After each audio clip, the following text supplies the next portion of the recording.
Shalom everyone, and Shavua Tov. We are in Parashat Devarim, Deuteronomy. Okay, Deuteronomy, I have no idea. Deuteronomy is the Latin, I think. But Devarim means words, it means things, and we're starting a new book.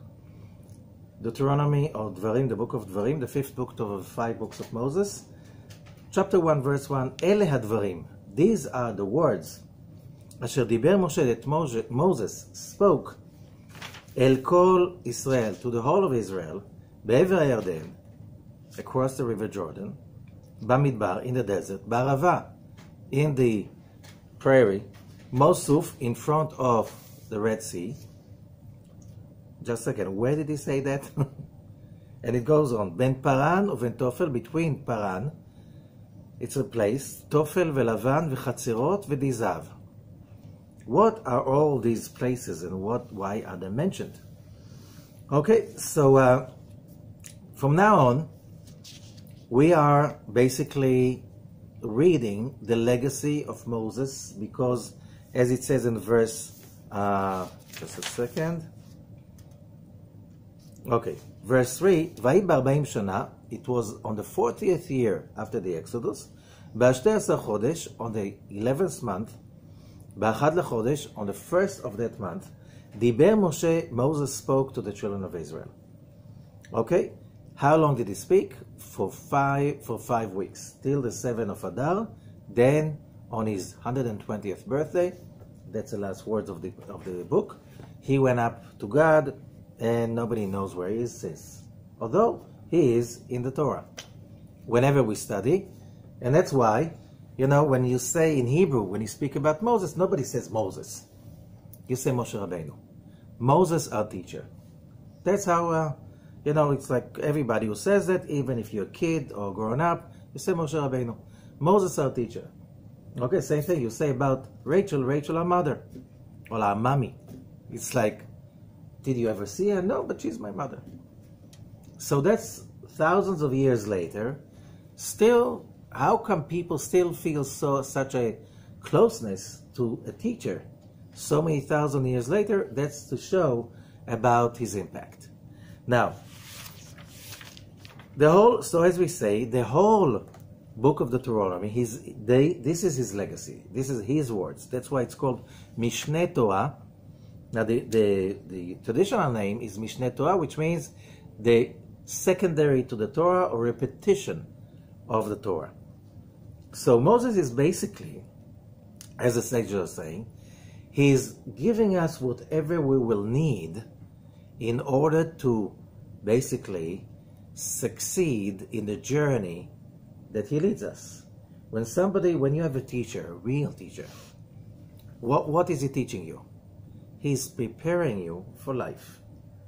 Moses is preparing us for our journey. And the journey lasts, since he physically was gone, it's already 33 centuries. And we're still in the midst of this journey. Are we nearing close? A lot of people say yes. You look at the speed things are happening around, we're getting really close, and there are all signs that we are close. How close it is, nobody will ever be able to tell you. Okay? Unless when you see that. Meanwhile, as long people are suffering and are in misery, and as long as people don't get it, and too many of them don't get it, it means we're not there yet. Why? We didn't get the message yet.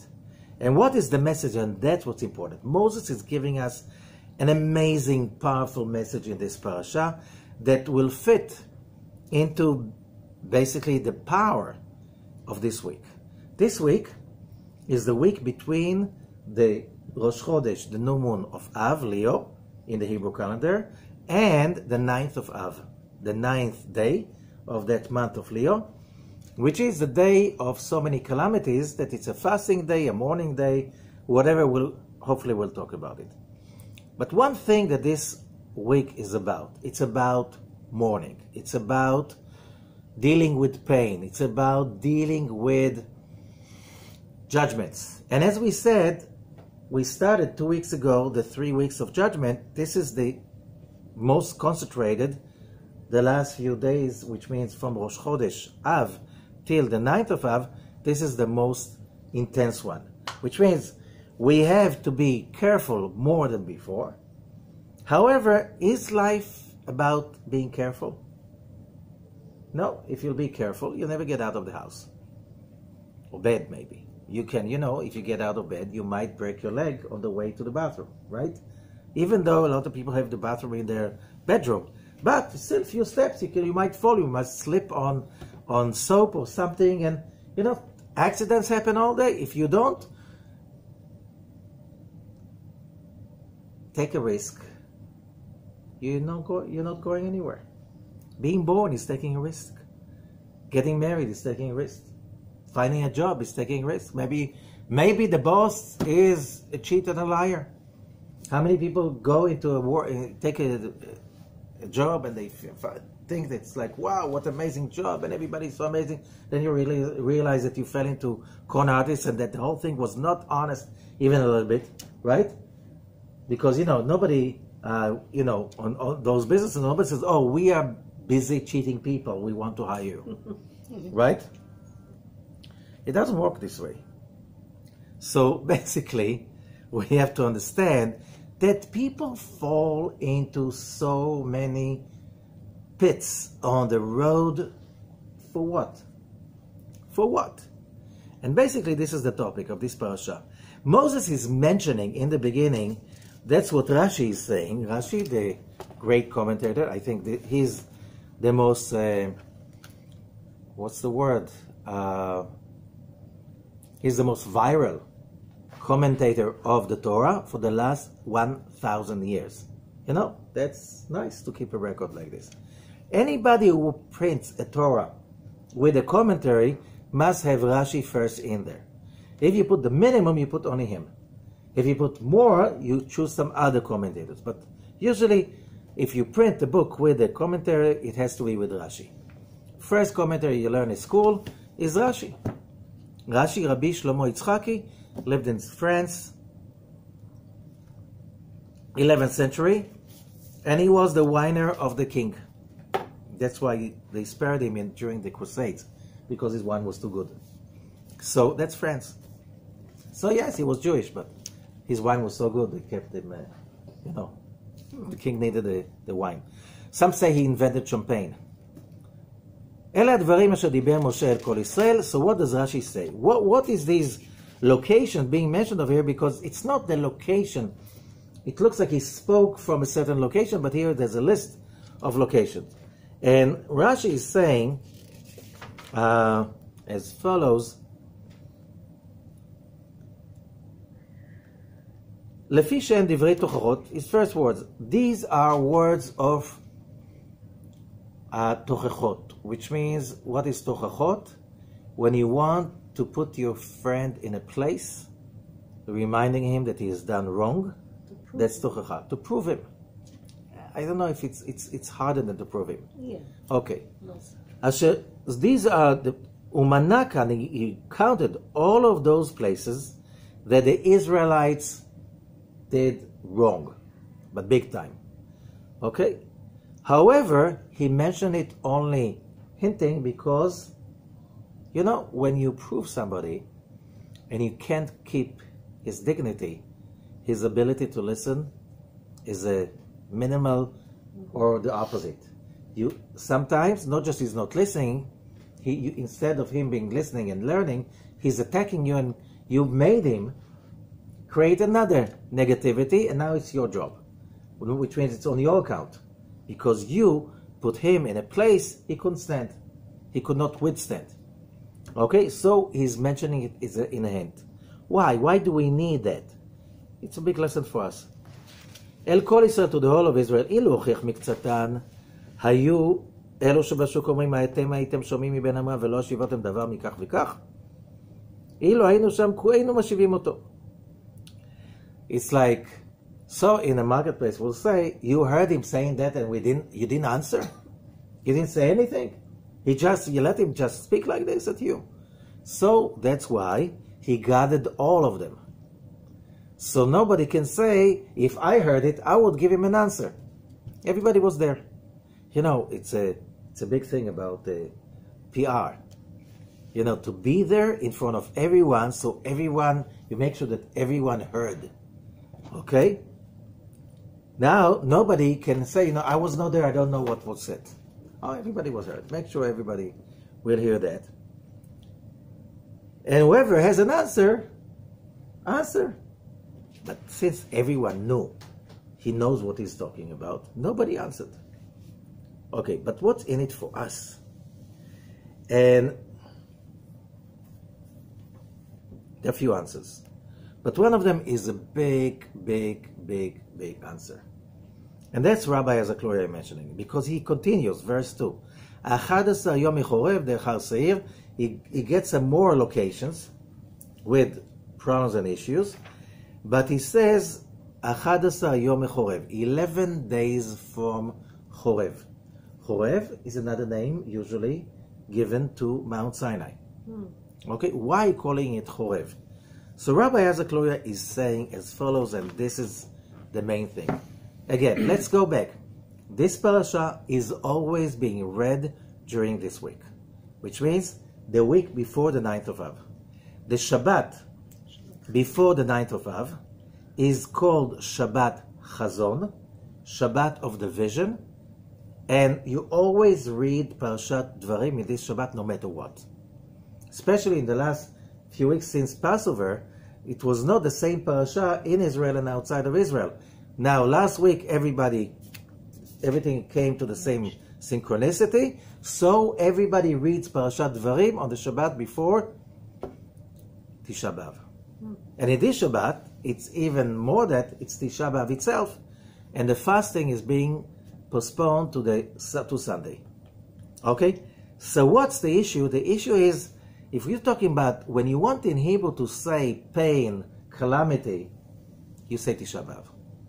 When you want to speak about mourning, about disaster, that's Tisha B'Av. Tisha B'Av, the 9th day of Av, this is the day. And you have to understand why. There are 365 days in the solar year. Why? Says the Zohar, they correspond to the 355 sinews in a human being's body.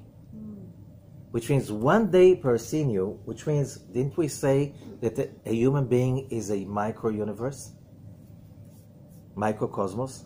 So, whatever you find in the big cosmos, you will find inside the human being. 365 sinews. Sinews means, the word sinew in Hebrew, in ancient Hebrew, means a conduit of energy. That could be a ligament, a major nerve, or something like this. These are sinews. So when we are talking about, you know, everybody today, it's very famous when you're talking about past of energy, you can't help it by thinking about Chinese medicine. Now, if you go to Chinese medicine, the original philosophy of Chinese medicine, so I was told, has 365 points. 365 points. That's the basic. Again, 365. And it's all talked about, they call it meridians, or it's path of energy, sinews. Now, each one of them represent another force in the universe, which means every day you wake up in the morning, you have another opportunity to reveal light. Most of the opportunities to reveal light is overcoming darkness, overcoming challenge, overcoming hardship, overcoming judgment, negativity, obstacles. Okay? Now, the 9th of Av is a symbol of the hardest of them all. It's like, you know, when you go to fight obstacles, that could be a job, career, that could be sport, you start from the small ones. But there's always that, you know, the top, that when you beat that, this is it. The 9th of Av. Why the 9th of Av? So the Zohar explains, there is one sinew in the human body, which is called the sciatica nerve, that is the source of negativity in the whole system.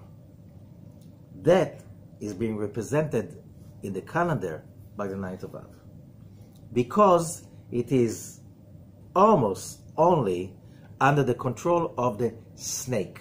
Which snake? Remember Adam and Eve? Eve, she spoke to a guy, because of that she ate from the tree. That was the snake. I don't know, I don't think you ever met a talking snake. So when we're speaking about the snake, we're talking about the force that takes us under.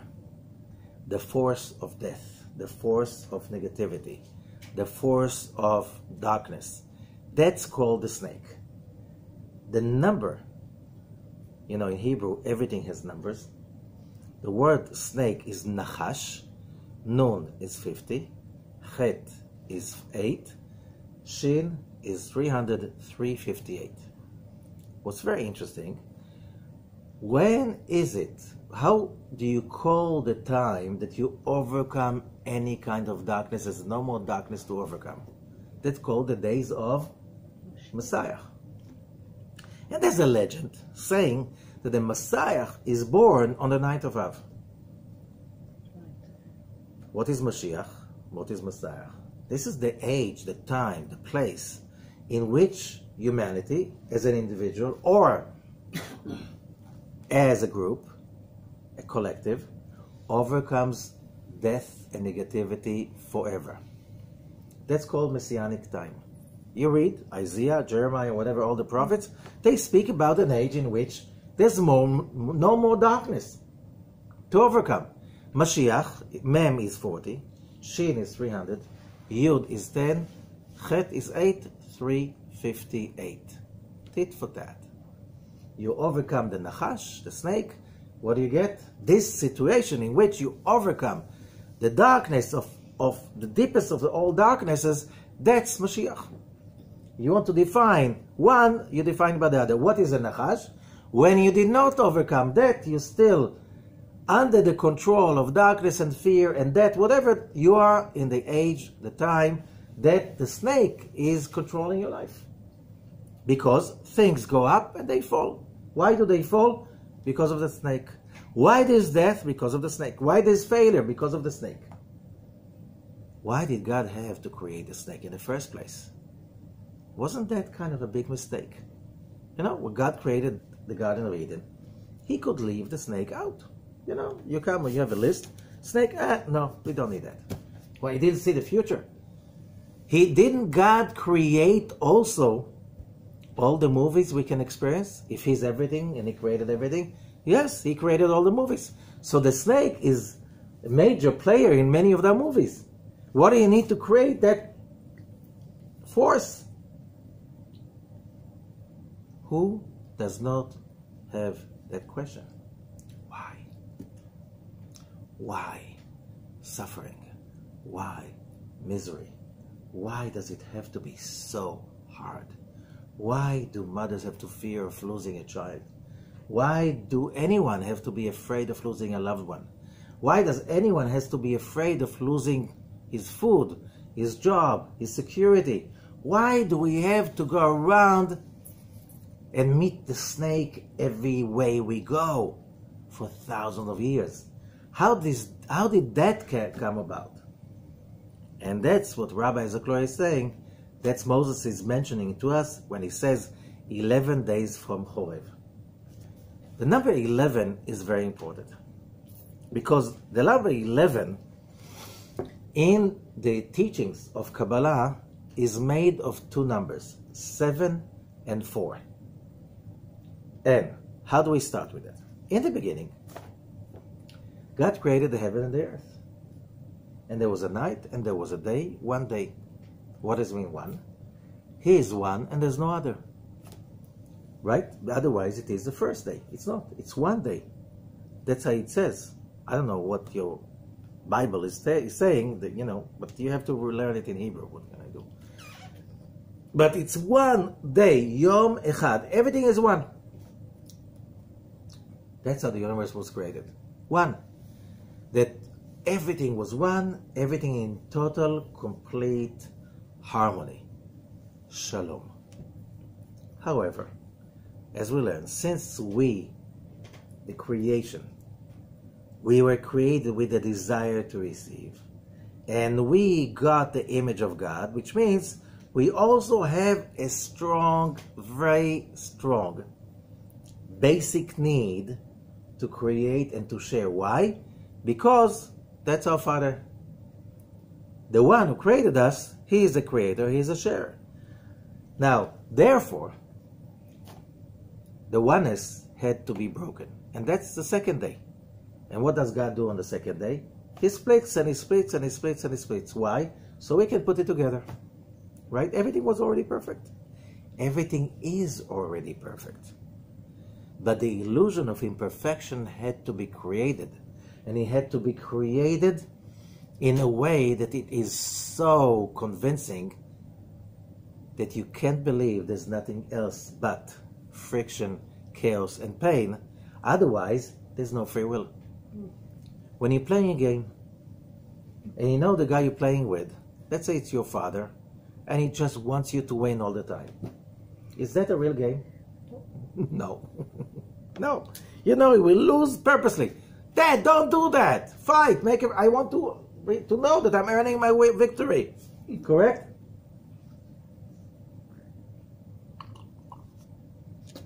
If that's the case, okay. How did that happen? You think about it. We wanted to come to a world that can experience real pain. We can really overcome death, overcome darkness. It looks like it was not such an easy job to create the illusion of pain and darkness and misery. It took a few stages. The first stage was the Tzimtzum. We shut down the light, all the light was gone, space was created, and a line, kav, chufvav, a line of light came into the space. What does it mean, a line? It's not a picture. What does it mean, a line? A line means of like a ray of light, which means it's not a total illumination. Which means, you want it? You can't have it all.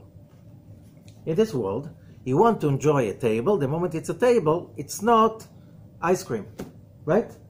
You cannot sit and learn by it, and then, okay, now we finished the class, let's think that this is vanilla ice cream, we'll eat it. No, it's either ice cream or a table, or either a table or a chair, or something else. You understand? It's like that. Why a line means there are boundaries. Boundaries, which means when the light comes back, it comes through boundaries, which means tzimtzum, contraction, means diminishment. The light is endless. If I want to experience something, let's say paper. Paper can become a note, a napkin, newspaper,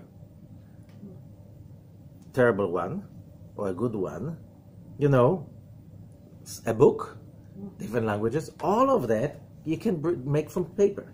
But the moment you printed one kind of a book, it's not another. That's why, because we are the world of kavim, kav. Everything is strings. What I mean, a string, it's limited. It's contraction. Everything is confined. What is confining it? Everything has a curtain. The light is endless. The curtain makes it finite. What do you do with the curtain? The light comes in after the creation, after the space is being created. The light comes in, hits the vessel receives the light, enjoys the light, but then I'm not here to enjoy, I'm here to create. So when you activate the curtain, you turn the direct light, which means I desire and I feel so good about having it, but I can't just let it control me, so I'm pushing back and I'm saying, you know what, not this way. I want to share. I want to do something. That light that I reflect is called returning light. Our universe is made of returning light. How do you know? You look around, and even the physical light, you can't see the physical light traveling through the room. you see only reflecting light returning from objects, and then it comes to your retina. Okay? That means that everything, if you want to receive something, you have to be sharing some of it, giving some of it so it stays. Because the law is, whatever you receive is not the direct light. It's not, I want, I receive. No, this law, this is outload. You want, you receive, desire to receive, no, that's not it. The moment you receive just because I want, poof, tzimtzum, contraction, go back to zero, minus. Why? Because you missed the opportunity. You did not create a new vessel of sharing. You simply were addicted to your own desire to receive for the sake alone. Called by another name, the snake. How can you define troubles? Usually, most of the troubles are coming from human beings behaving in a selfish, narrow-minded way. The snake. From that comes wars, cheating, disrespect, misunderstanding, chaos. You look at the world around us, without human beings, everything is very organized. Even what looks evil is not evil. That's how the universe balances itself. When people behave in selfishness, greed, whatever, hatred, emotional imbalance, that creates so much havoc, because this planet, Earth, I learned as a child, we can create more food than we can eat. All 7.5 billion of us. We can build more housing than we can use.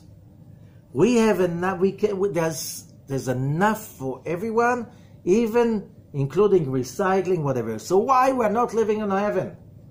Because greed, self-centeredness, selfishness, stupidity that is outcome of narrow-mindedness, because I don't care about anybody.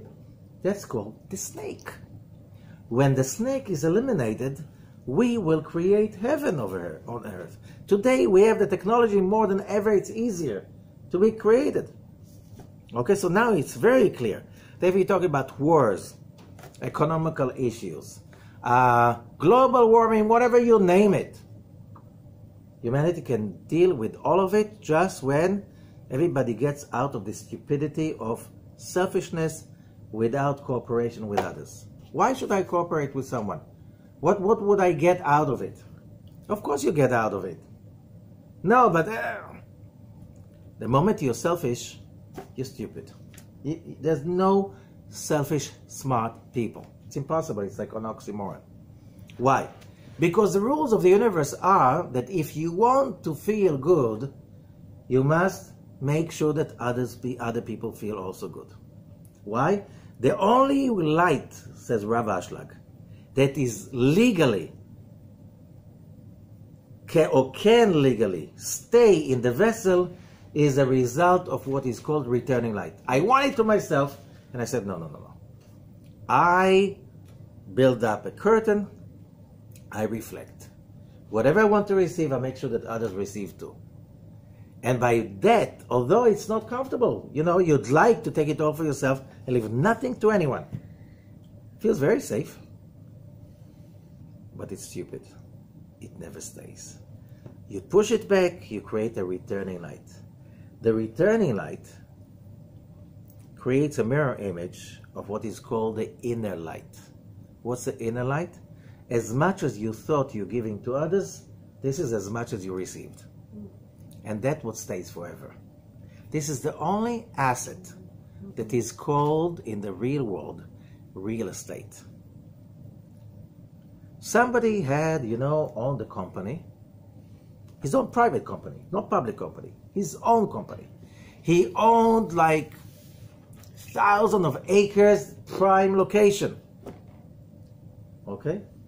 When he dies, how much space does it take? Some don't even take any space. They're being cremated in a little jar, put in a corner, that's it. How much do you take with you? Nothing. You take with you only your real estate. What's your real estate? Is the inner light that was generated after you pulled in the direct light and you pushed back everything that you see, what is that we see? As I said, the physical rays of light hit an object. We can see only the returning light. So everything that we see is basically a projection of returning light. What determines if somebody is big or small in the real world? How much returning light can you create? So in the beginning, immediately says the Zohar, Rabbi Ezekloria, the Arizal, everything was perfectly done according to the line. What does it mean, a line? It's all projections. What is a projection? A projection is a result of the direct light coming from the Andes, pulled into the vessel, pushed back in order to share, and then the result will be the inner light, which is the outcome, real, lasting fulfillment. In the beginning, that was very automatic. Where's the free will? That came a little bit later. After a few interactions like this between the light and the vessel, every time the vessel that was created was a little bit smaller. Why? You achieve the big goal, then you go for a smaller goal. That's how it works over there. And then it came to the stage of what is called, that in that stage, the vessel was not strong enough. The light came in, the vessel was created, pushed the light back, and then the vessel collapsed, shattered. 7 stages like this happened. And that is being hinted in Parashat Vayishlach about the story, the weird story about the 7 kings of Edom that died. It says, and this king reigned and died. And this king reigned and died. We know all of them died. Everybody dies. Why does it have to mention? Because the Zohar says death means falling from your own previous place. Why falling? The light was too intense. The 7 worlds collapsed, shattered. And then after them, 4 more vessels simply not shattered, but they fell. They fell. Altogether, 7 plus 4, 11. Those 11 broken vessels, as they broke, what happened was the 2 systems this world is made of. Why 2 systems? One system, as we said before, but I didn't mention it, so now let's define it again.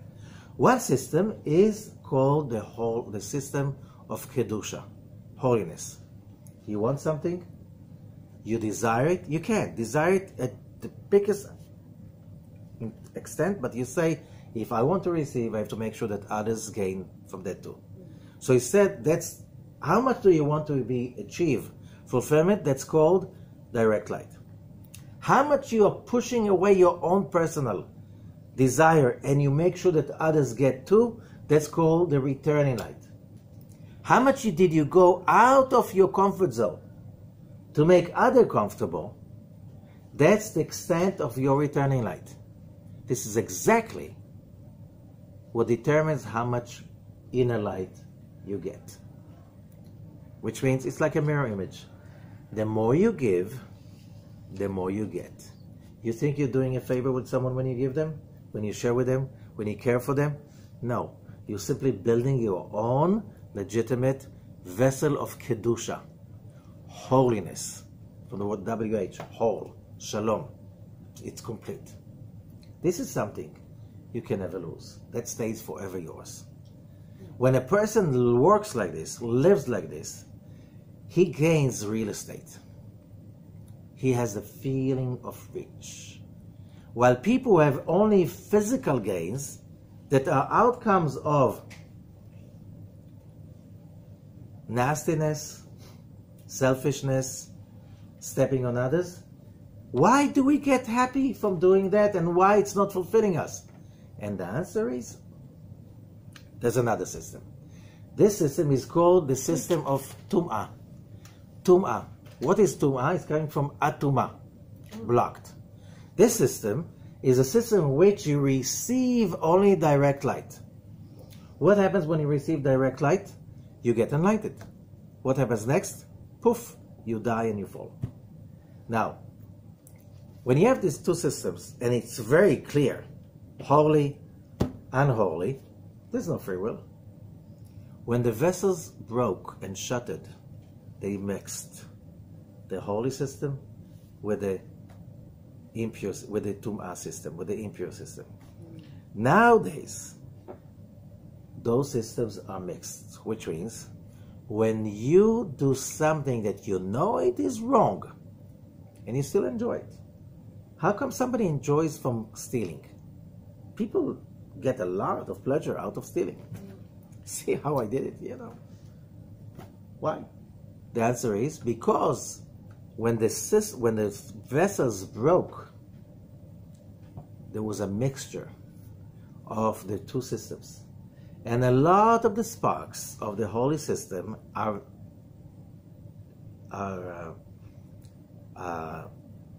what's the word, imprisoned in the dark system. So we spoke about it last week when we spoke about Mas'eh, the journeys. Now our journey as human beings is to travel from one opportunity to another and to separate between right and wrong, light and darkness, selfishness and altruism, holiness and unholiness. When we do that, that's when we have free will. Because if we were miserable every time we hurt someone, who would do anything? Because you don't know. How many times you try to help someone and you hurt them? So you don't know, so you don't do anything. That gives us free will because you can do something wrong and you still enjoy it. Why? Because there's holiness imprisoned in the dark side. Now that everything is mixed up, our job, and that's what Moses is giving us. Guys, remember, we are in the world of the shattered vessels. Kelim Shvurim. And that means that we have to go through moments of darkness. Moments that the illusion is so terribly dark. You think this is the end. However, if you connect yourself to faith, positivity, hope, and vision, you can overcome the darkness. And what do you do at that time? You reveal all the light that was imprisoned in the darkness. So you want to ask, what is the source of suffering and misery? What is the source of the destruction of the temples, and the massacres, and the killing, and the death, and all diseases and plagues, and so much misfortune that humanity goes through for thousands and thousands of years? The answer is, this is the journey. You want to be God, you have to create the light out of the darkness. If the darkness is fake, which means, oh, I know it's fake. It's not really blood, it's ketchup. There's no free will. You're not really playing the game. The game has to feel real. So the shattered vessels made sure that it feels real. That we will really suffer, because what is that we suffer? Because there's some imprisoned sparks in that situation, and the suffering is the result of the feel of dishonesty, helplessness, all of that, those feelings that we're, why God, why?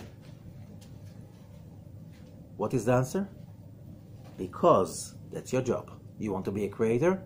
Instead of asking why, do it already. Overcome, transform, create light out of darkness, create right out of wrong. Don't be busy complaining. Because some people say, you know, Moses, 40 years passed by, Moses was the leader for 40 years, he didn't say anything for 40 years. Now he's going. Haha, I'm going? Let me tell you, what do I really think about you? Is that what Moses is teaching? How do we know it's not? Because we see it immediately in the next paragraph. Verse 8.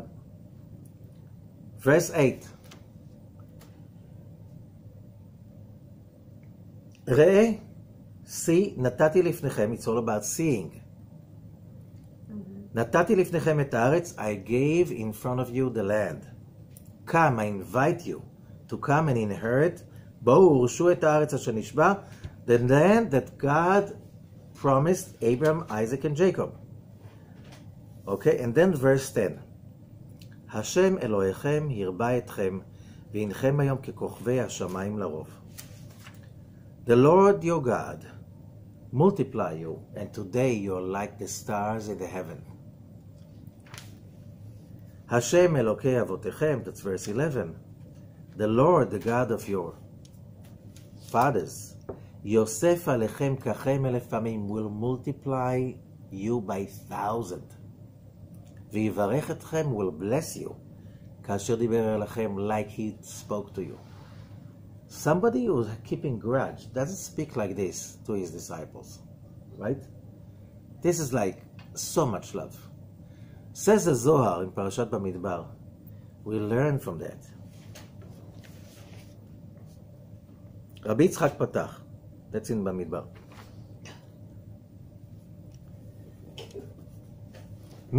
Come and see, מי שאומר שבחו של חברו, whoever speaks about the goodness of his friend. Oh, my friend is so, and you do it, you know. He's so successful, the guy is so smart, he's such a nice guy, everybody loves him, whatever. Whoever says something good about his friend, says the Zohar, you learn from Moses. That's not enough to say that. You have to add on it. Why? You don't want to limit his blessings. So what do? You learn from Moses. You are now so many like the stars in the heaven, and I bless you that God will make you 1,000 times even more than that, and will add blessings upon the blessing you already have. Says as though we'll learn from that. If you really want to be blessed, you should bless like this, without limits. Oh, you're so successful, you know, I wish you that you'll be even more successful. I wish that you're going to get more of God's blessings. Never ever limit the blessings of somebody. Oh, you have enough. I wish that you always stay the same. You know, you heard people doing that? Bad. Bad. Why? You know, somebody tells me, I wish you never change. Like, what? That's it? Game over? You know, I should drop that. If there's not, I don't have any reason to wake up tomorrow morning. If you want me to stay the same, you know, if staying the same, you know how it is with life. If you stay the same, you're falling backwards. Only somebody like this, with so much love, can be called Moshe Rabbeinu. Moses, our teacher. You can always find more teachings to every aspect of your life from Moses. The next word is Eicha. Verse 12. Eicha esa levadi tochachem u'masachem v'rivchem. How could I bear by myself all, guiding you guys? I cannot do it by myself. So that's why I had disciples to teach you, to lead you, and so on. The word Eicha is important over here, because what is Eicha? Eicha is also the name of the book of Lamentation. Just a second. Moses said these words some 33 centuries ago. The book of Lamentation, Eicha, was written by Jeremiah, give and take, some 700 years later. Okay? Let's say. Some 700 years later. What is Moses saying over here? Did he know that we're going to read Parashat Devarim just before Tisha B'Av? Of course he did. He's already giving us the power to be successful. You know, when your teacher gives you his last lesson, what does he think about? I'm going, you have to go on without me. So I want to give you the points. I want to give you all the tips how to make it. That's what Parashat Devarim is about. Parashat Devarim is about you're going to fall because you're supposed to fall, because you're a human being. You'll have to go through the darkness. You know, you have some choices where to fall, how to fall, but falling is part of life. Sheva ipol tzadik vekam. A righteous man, says King Solomon, will fall 7 times and rise up again. Which means, what is life about if not the getting up? When do you have real self-esteem if not when you fell, when you made a mistake? When you fell or you made a mistake, and then you rise up to the occasion. Okay? When you overcome your negativity, your anger, your frustration, whatever, or you overcome mourning. History of mankind is full of people that had mourning, had pain, had disappointment, and they said, this is only a stepping stone to move up. This is the cure that is in this parasha. The cure is always where the problem is. And therefore, Moses already prepared the tools because the 9th of Av was coming, sooner or later. The point is, the 9th of Av already happened because the sin of the spies happened on the 9th of Av. That was 38 years earlier, 39 years earlier. So we are talking about this amazing experience that when does a person really have value? When does a person really experience value? Not when everything goes nice. Not when everybody behaves nicely. When everybody says, oh, you're so nice, you're going to be like this forever, it's going to be great. We love you, we'll always be in your support. And you know what? We give you this, we give you that. You don't, you know, when you have, you give back. And is that when you have good feel of value? No. The value comes when you overcome death, when you overcome the nachash, when you overcome the snake, when you overcome the illusion that everything is darkness and there's not even a sliver of light. There's not even a little bit of hope. When you say, I can't believe that illusion, and you defy that illusion, that's when you overcome your own personal nachash, snake. And this is basically fulfilling the purpose of human life. This is basically fulfilling reality. Because reality, life is not real when everything is nice. It's too good to be true. Why? Deep inside, you know that it's not life. Deep inside, you know that that's not how people live. And this is what the story is, because that is the test. And remember, when we speak in Hebrew, the word for test is nisayon. And the Zohar says nisayon comes from the word not test, but nes, miracle. That's your opportunity to perform a miracle. You're a human being, you're a spark of God. Now you have to act upon it. Which means now it's your ability to perform a miracle. When we hear about people that had big losses, went through troubles, and then in spite of all of it, they created a beautiful reality out of it. It inspires. What's inspiration? Inspiration is like you feel godly because you feel that is the purpose of my living. And there's nothing but that. This week is our opportunity to connect to that, because without that, nothing makes a difference. Nothing is important. You can you can have a job, make a career, you can have raised children, you can, all of that stuff. If you don't get that message, you'll always be miserable. You'll always be complaining. You'll always be upset why things don't go the way you wanted it. We're not here to be perfect. We were created in a perfect state. And there was a night And there was a day, one day. Each one of us was part of that one day. We were already perfect. Now the whole thing is to create the perfection out of the imperfection. It's to overcome the broken vessels, to overcome the broken reality.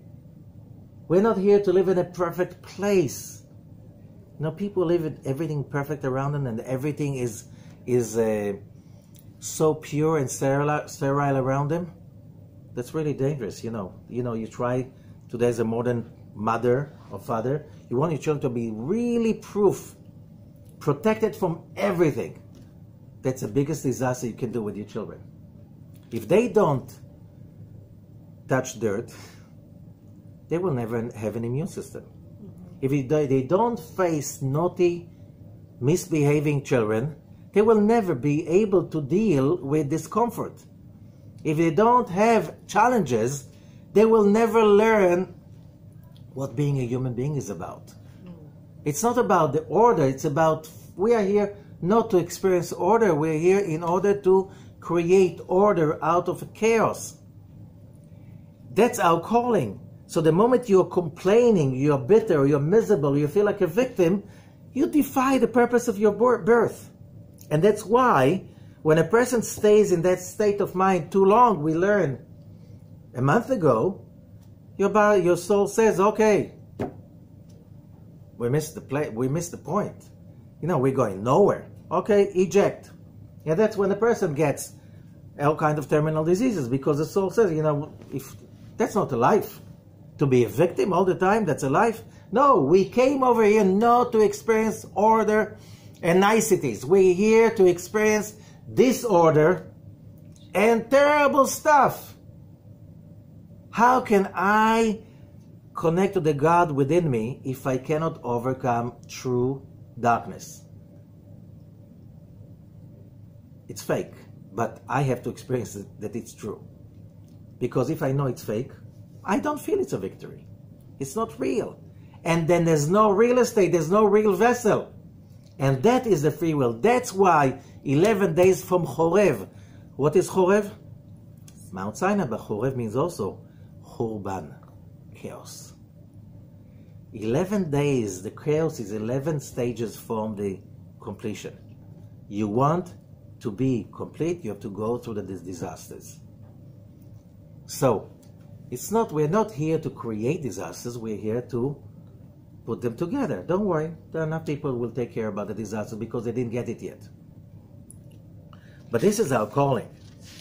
So what do you do on these days? Because these days are so intensely negative, because everything is very intense, that's why these days you should be focusing not on materialistic stuff. It's a waste of time. And if you deal with the materialism, you fall very easily because, what can we do? We are in a physical body, and our physical body is doing an amazing, tremendous job in get us mixed up between what is real and what is not real. Even the fact that we call real estate, it's not real, it's a fake estate. Why? You can't keep it. How many people do you know who keep the real estate of their great-grandfather? Huh?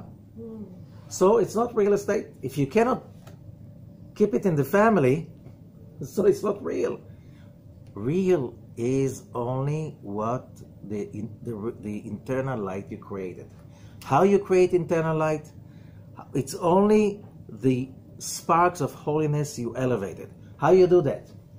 Acts of unselfishness, acts of altruism, acts of faith, acts of value that is beyond the immediate gain, acts that are connected to vision that is holy. How do you know what the Zohar says, what's holy and what's unholy? Unholy could be very pleasurable. Why, everything that is tasty is good for you? No. Okay?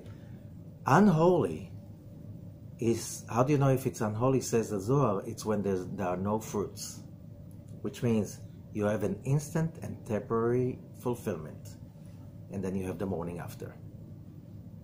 It doesn't last. You know this is not holy. Holy means that there are fruits. The more is more. The more you work for it, the more pleasure you have out of it, the bigger is the vessel for the next step to expand your pleasure out of life. How do you see people chasing after pleasure in the wrong direction? Addiction. The more you have, the less you enjoy. The less you enjoy, the more emptiness you feel. You wake up in the morning and say, that's what it is. You know, you had an amazing night. You went out with your friends, you drank and you this and that and you danced and it was all, and then you stay with some emptiness. Where is that pleasure I had last night? It's gone. Why it's gone? You took it from the wrong system. It's not holy. Oh, holy and unholy, that's for religious people. Hello? Religious and non-religious people, they're made of the same stuff. Which means these are the rules of how the universe works. You want to be happy. You want that happiness to grow as you get older and to get wiser and get happier. You have to use the holy system. And what does that mean? Caring, giving, going against your immediate emotions. Go with the emotions that gets you into a world of cycling that is recycled. You want something, you have to share something. You want to enjoy, you have to make others people enjoy too. This is the story. And you have to pull the right out of the wrong, the light out of the darkness. No pain, no gain. No free lunches. When you understand that, and you go through all the suffering in the universe, and you say, there's no way that is for free.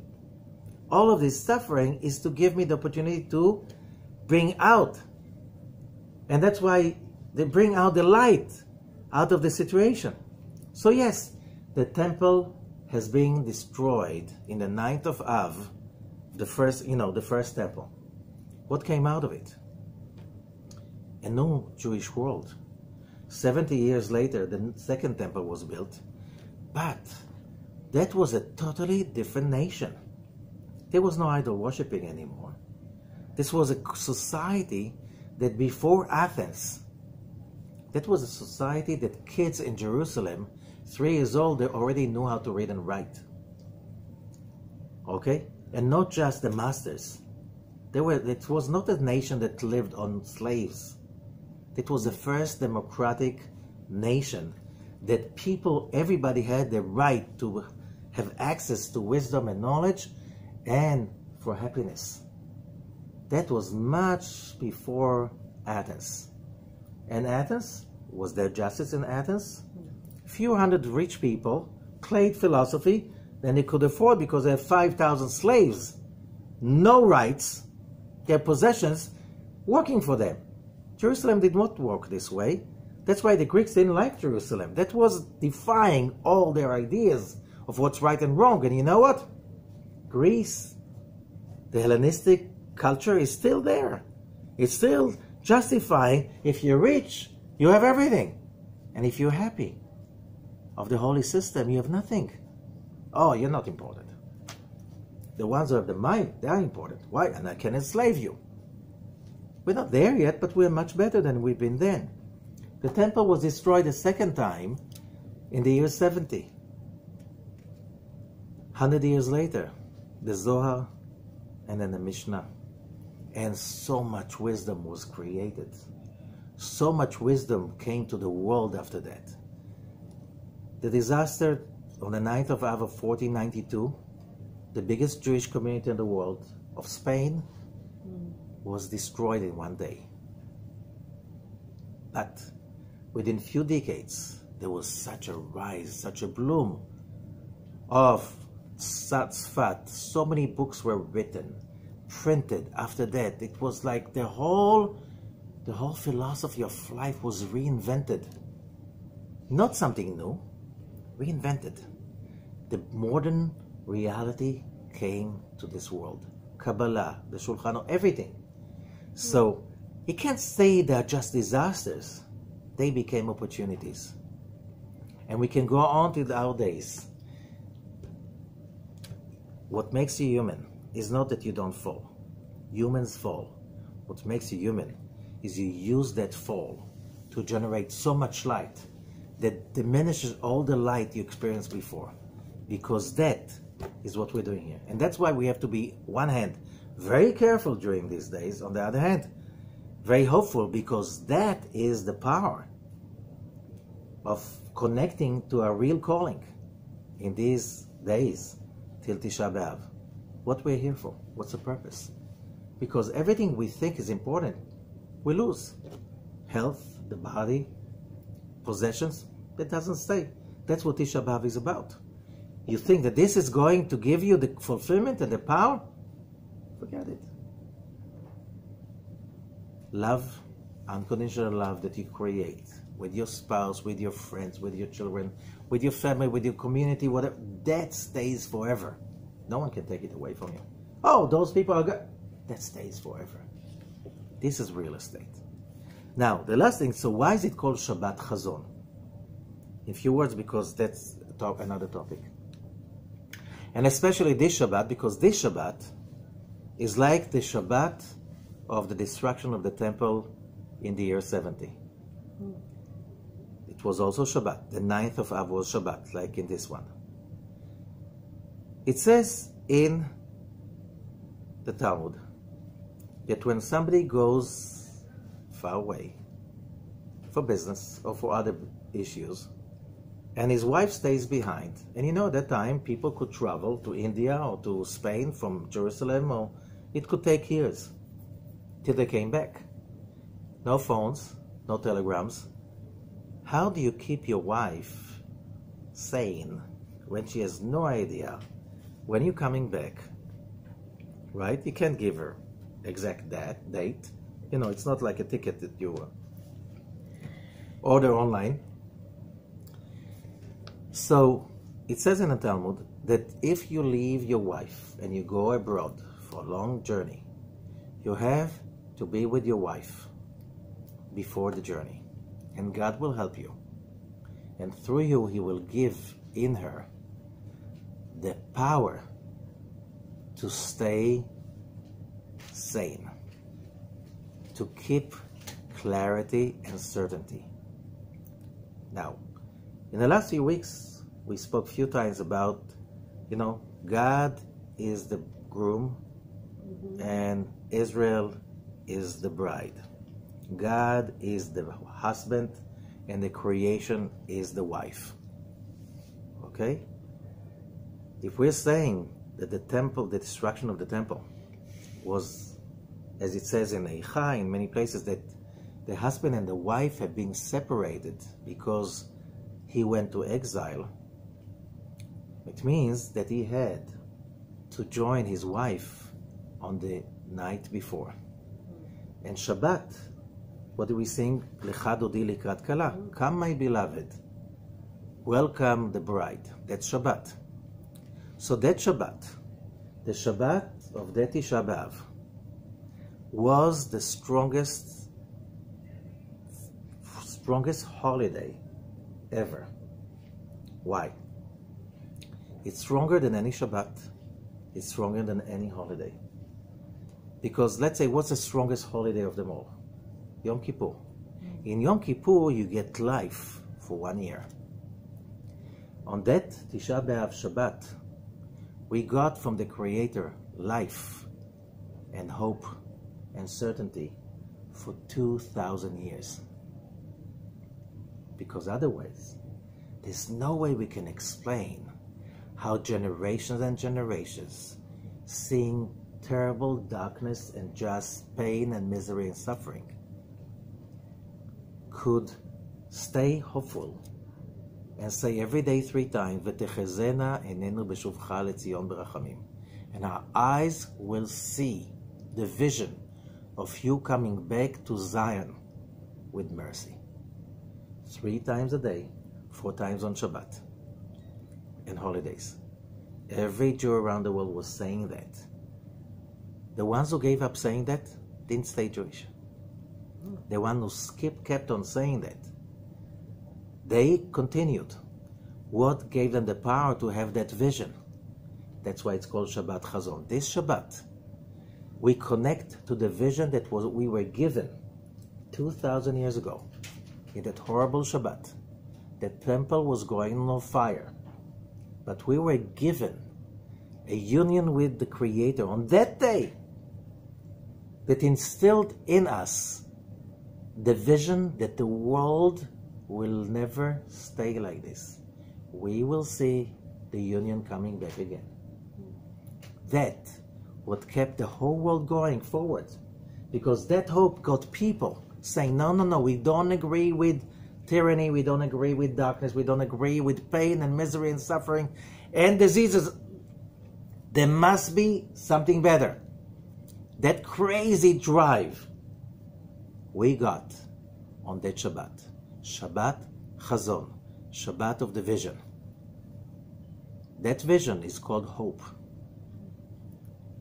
Tikva. That vision kept the dream going. It kept the dream going when it looked physically totally hopeless for so many thousands of years.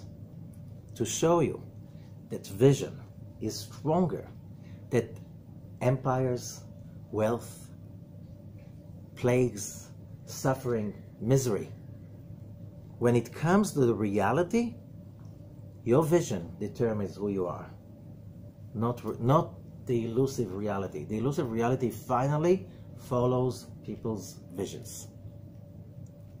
And that Shabbat, this Shabbat, is the opportunity to recharge our batteries of vision, hope, positivity, and the trust that I just have to do my fight and I'll overcome the illusion of pain and misery and suffering.